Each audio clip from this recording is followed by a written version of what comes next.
In this video, I will be showing you how to add a QR code to a business card on Canva.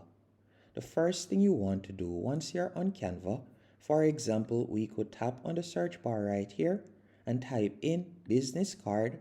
After you have done that, you'll be redirected to this page on which you'll see numerous business card templates that you can choose from, as you can see right here.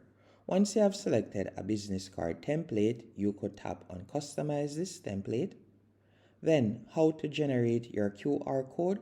All you'll need to do is simply go over to the left-hand menu option and you're going to tap on apps. After selecting apps, you're going to simply tap on the search bar and you're going to type in QR code and you're going to see the option QR code generator. After doing that, you can see the different QR code generators that you can use right here. But the one that I like to use is the one that is called QR code. All you'll need to do is simply select it.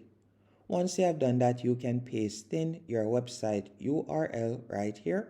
So for example, let's say I wanted to put the QR code for a YouTube channel.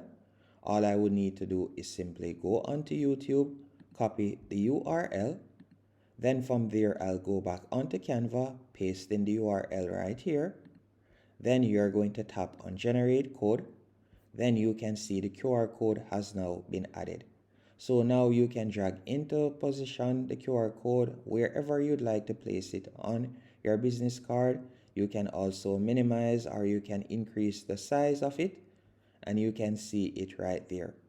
Once it has been added, you can continue with the creation of your business card, so you can continue editing your business card.